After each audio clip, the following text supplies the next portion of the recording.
an bɛ Côte d'Ivoire farafina ɲɔgɔn kun bɛ ba sɛnɛntɔlɔntan kɛnɛ kan kabini sibiri tɛmɛnen janvier kalo tile 17 san 2024 Coupe d'Afrique des Nations ko don tile fɔlɔ ɲɔgɔndan kuncɛra kunu araba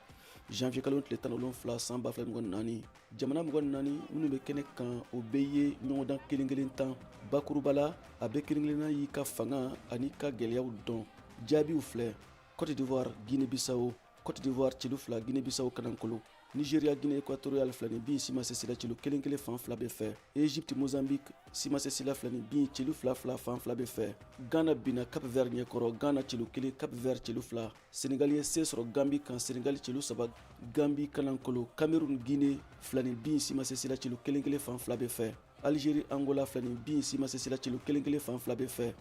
Burkina Faso ye se sɔrɔ Mauritanie kan Burkina Faso celu kelen Mauritanie kanankolo Tunisie bina Namibie ɲɛkɔrɔ Tunisie kanankolo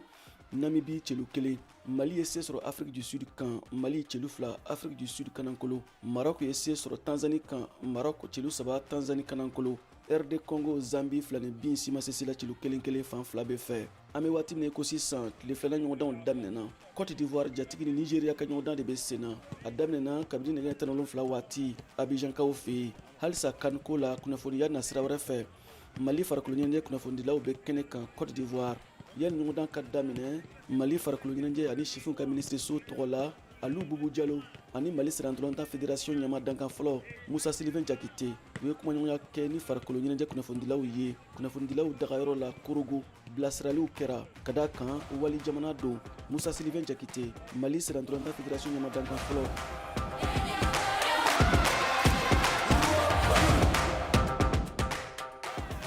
donc message min kan ka passé an bɔra an ka so c'est vrai Côte-d'Ivoire ni an balimaw don an teriw don mais an ka to sport cadre kɔnɔ an ka to an ka équipe kɔfɛ an k'an janto an bɛ message minnu bɛ écrit parce que aw ye leader d'opinion de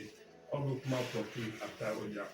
donc kuma dɔw bɛ yen n'aw y'o fɔ a bɛ se ka kɛ gasi bɛ don a la ensuite anw yɛrɛ ni ɲɔgɔn cɛ yan k'a fɔ ko nin de ye doté nin na nin tɛ nin na an to kɛnɛ kan politique an to kɛnɛ kan bɛɛ lajɛlen bɛ kɛ n'an bɛna bilan kɛ don min na an bɛɛ b'an ŋɛniɲɛ de kɛ kelen ye yan ka tugu an ka équipe kɔ an bɛɛ lajɛlen de b'a la an nana mission de la jamana tɔgɔ la an b'a ɲini ala ka se ka an ɲuman segin ala ka se ka kɛ sababu ye cette fois-ci que ça soit la bonne ala k'an funu kun ɲɔgɔn na vraiment mɔgɔ si kana dimi ɲɔgɔn kɔrɔ.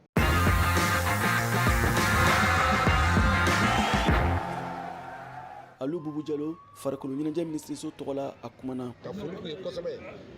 olu jɔyɔrɔ ye événement ye réussite n'o olu sɔnna kunnafoni ɲuman bɛ di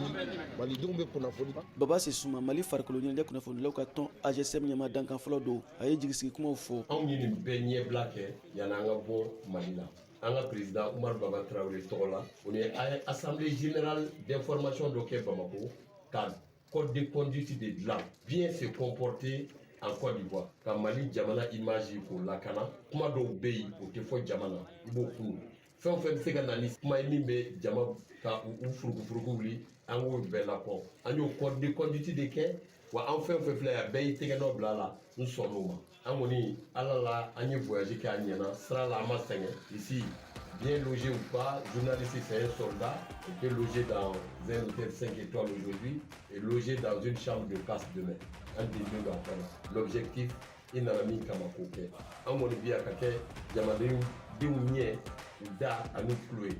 À Kadani, on a un comportement surtout quand l'équipe nationale environnement qu'a sauvegardé. C'est vrai, face au pays, la barre qu'on a des bons tickets binga. Ni min ma ɲɛ n'a dɔɔnin o bɛ fɔ ni min ka ɲi o bɛ fɔ mais ni min ma ɲi n'a bɛ tiɲɛni kɛ an b'o bila fɔ kuma bɛ k'o la.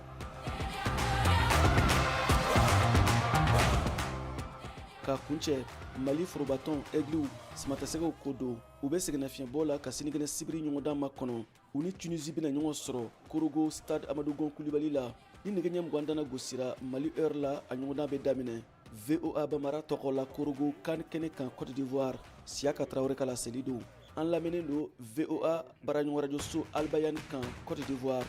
a ka mɛn kunnafoniya kɛrɛnkɛrɛn wɛrɛ kɛnɛ kan kani kɛnɛ kan Côte d'Ivoire.